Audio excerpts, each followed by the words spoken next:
The government today lost one of its biggest organized crime cases when reputed mafia boss John Gotti was acquitted in Brooklyn federal court. The jury, unnamed and sequestered to protect them from interference, deliberated for a week before returning unanimous not guilty verdicts against Gotti and 6 co-defendants. Gotti, who's said to run the Gambino crime family, had been charged with racketeering and conspiracy, including gambling, loan sharking, truck hijacking, and involvement in 2 murders. The acquittal was considered a surprise because of the government's recent run of successful prosecutions of organized crime figures. U.S. Attorney Andrew Maloney had this reaction to the verdict. Well, the jury has spoken. We're obviously disappointed, but that's the system we live under, and it won't slow us down one bit in our continued war against organized crime. One of Gotti's lawyers said the jurors returned the not guilty verdict because they were tired of witnesses who were paid government informants who lie. First tonight, we have a closer look at the trial that broke the recent string of successes of federal prosecutors against organized crime. As we just reported, John Gotti, alleged to be one of the top mafia leaders, was acquitted today in Brooklyn federal court. For our first focus tonight, we ask why and what it means. Gotti and his 6 co-defendants were accused of racketeering and conspiracy charges that included gambling, loan sharking, truck hijacking, and involvement in 2 murders. In his indictment, handed down 2 years ago, Gotti was identified as a captain in one of the mafia families. But just before his trial was to begin, Paul Castellano, the reputed kingpin of the Gambino crime family, was assassinated outside a New York restaurant. Gotti's $1 million bail was then revoked because of alleged harassment of witnesses, and the government's claim that Gotti had become the head of the Gambino family. 5 families, including the Gambinos, make up what federal authorities call the Commission, the group that controls organized crime in New York. With prosecutors using tough new anti-corruption laws, the Gotti trial was one of the latest in a string of cases brought by federal authorities against reputed mafia leaders. Before today's verdict, the government had several big successes in prosecuting these cases. With us to discuss the implications of Gotti's acquittal, we have Mike McClary, a crime reporter for the Long Island newspaper Newsday. Mr. McClary, are you surprised? Well, it's certainly Friday the 13th for the federal racketeering statute. This law had really been used well. In fact, I'd say the record before this case was 4-0 in New York as far as getting the 5 families. Now, this is the one that really made it easier for federal prosecutors to get hold of mafia figures other than the old thing of tax evasion or something like that. This involved conspiracy, among other... You could string together a series of crimes. If you had a lack of evidence in a single area, you could join that particular case with, say, a murder with a hijacking, and just to show a continued pattern of crime and racketeering. Mm-hmm. Now let's go to this case in particular. Why do you think the government lost this one? I think that, well, first of all, you have to surmise that, A, the jury was not gotten to.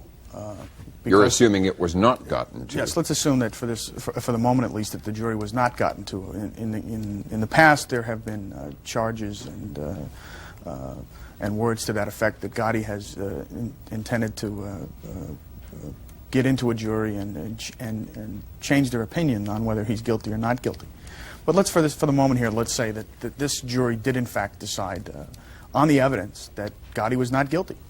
Well, I think if they did that, what they did was really, as lawyers, Gotti's very able lawyer, Bruce Cutler, pointed out, simply what they did was regurgitate the witnesses in this case. They didn't want to listen to informants who were being paid by the government. They didn't want to listen to murderers who had new identities.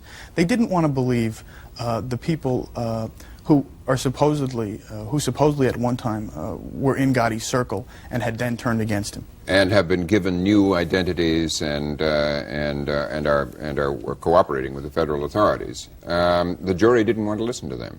I wouldn't think so. I guess that's what, if you believe that that's what the jury thought, that he wasn't guilty because the evidence wasn't there. The evidence they presented was there was 17,000 pages of testimony and over 100 witnesses. And most of the witnesses were one-time wise guys, as they say on the street, who knew Gotti and knew what he did and and had lied as it was proven in court a couple of times, had lied in other cases about different things. And I think in the end the jury just looked at them as a group of liars. So the credibility of the witnesses was, Certainly. you think, maybe responsible for this. What kind of a man is Gotti? You spent a lot of time with him, 3 full days, just before he went into jail. What kind of a person is he? He has a reputation of being an exceedingly violent man, or having recourse to a lot of violence. The threat of violence is the big thing with Gotti. During the 72 hours, I followed him through the streets of Brooklyn and Queens, well, actually mostly Queens. Before he went into jail, his bail had been revoked.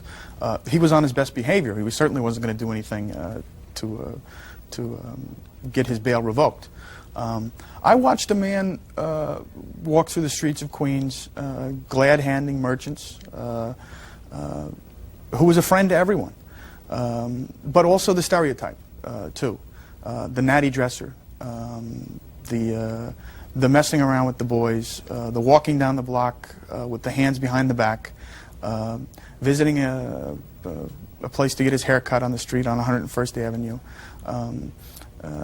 and in fact even a baptism where he was the godfather on the last day before he went to jail. He sat on the steps and kissed the baby, and I made a reference to it to some police officers, some detectives who were doing surveillance at that time. That if you guys remember what happened in the movie The Godfather, you better get on the horn to Manhattan, because a lot of people could be dying right now.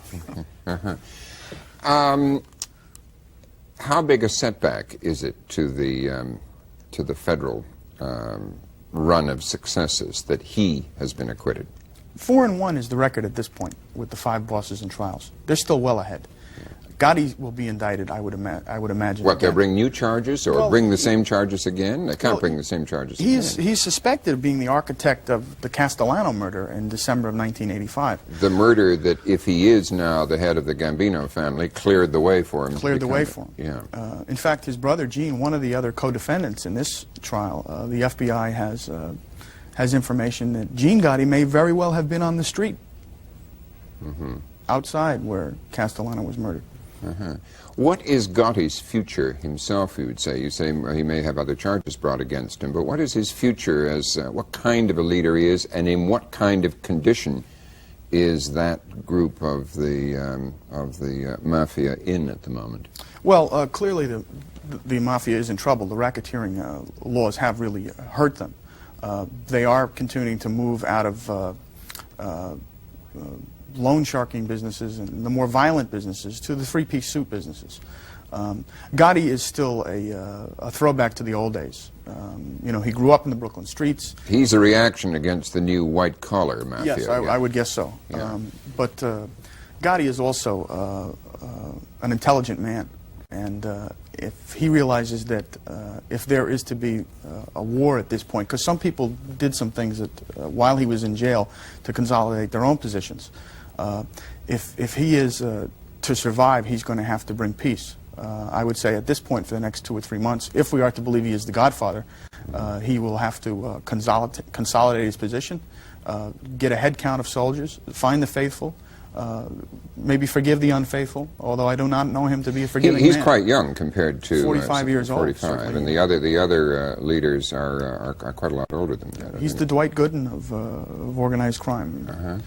Rudolph Giuliani, the U.S. attorney in Manhattan, who's led many of the successful prosecutions, said recently that the way they were going, organized crime or the mafia will be dead in the United States in 10 years. What does that prediction look like tonight? Well, I would say that prediction needs some reassessment.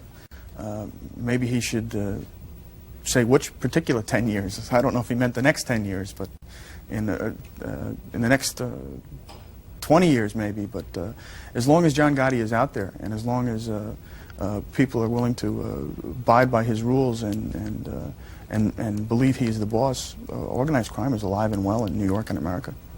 Well, Mike McAlery of Newsday, thank you very much. My pleasure. The government finally got John Gotti today. A jury in New York City convicted the mob boss on all counts of murder, racketeering, gambling, loan sharking, obstruction of justice, bribery, and tax fraud. It was the fourth time the federal government brought him to trial. The first time, a key witness refused to testify against him. He was acquitted twice after that. One of his murder victims was Gambino crime family boss Paul Castellano. His death in 1985 cleared the way for Gotti to take control of that mafia family. Gotti now faces a maximum of 3 life terms plus 105 years in prison. A co-defendant was also convicted today of murder and racketeering. Lawyers for both said they would appeal. Robin? Mob boss John Gotti was sentenced to life in prison today. He was convicted in April of racketeering and 5 counts of murder. One of his victims was rival mobster Paul Castellano, who was gunned down in 1985.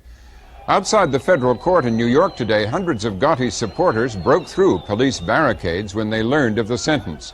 The judge denied a motion for a new trial. Gotti is expected to appeal.